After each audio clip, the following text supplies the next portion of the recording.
Praise the Lord. என்ன வேதம் வாசித்தீர்களா? வாசிப்போம் வாருங்கள்.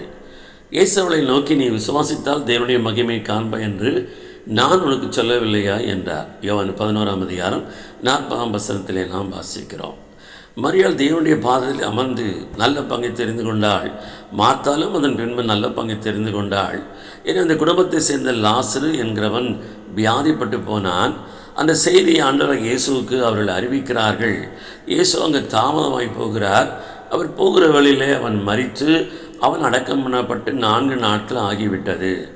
அப்போது அவர்களை சந்தித்த போது மார்த்தா சொன்ன ஒரு காரியம், ஆண்டவரே நீர் இருந்தீரானால் என் சகோதரன் மரித்திருக்க மாட்டான் என்று சொல்லி ஆண்டவர்களை பார்த்து சொன்ன வார்த்தை தான், நீ விசுவாசித்தால் தேவனுடைய மகிமை காண்பா என்று சொல்லி. அவர்கள் இயேசுவில் விசுவாசம் உள்ளவர்களாகத்தான் அவர்கள் காணப்பட்டார்கள். இல்லை என்றால் இயேசுவே நீர் இருந்தால் என் சகோதரன் மரித்திருக்க மாட்டான் என்று அவர்கள் சொல்லுகிறதுக்கு வாய்ப்பே இல்லை.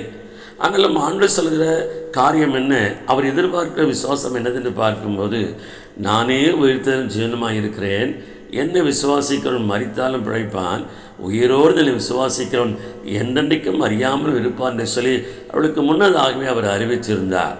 இயேசுவின் மேலுள்ள விசுவாசத்தை விட அவருடைய வார்த்தையின் மேலுள்ள விசுவாசம் என்கிறது மிக முக்கியமானது என்கிறதை அவள் அறிந்து கொள்ளும்படியாக கர்த்தர் விதமாய் செய்தார் என்று பார்க்கிறோம். அதன் பின்பு லாசரை உயிரோடு எழுப்பினதையும் நாம் வேதத்திலே வாசிக்கிறோம். பிரியமானவர்களே, இன்னும் நம்முடைய வாழ்க்கையில் அன்றைய வார்த்தையின் மேல் நம் விசுவாசம் இல்லாதபடியினாலே அநேக காரியங்களில் நாம் தடுமாறுகிறோம், தோல்வி அடைகிறோம். அதுக்கு காரணம் ஆண்டவர் என்று சொல்லிவிடுகிறோம்.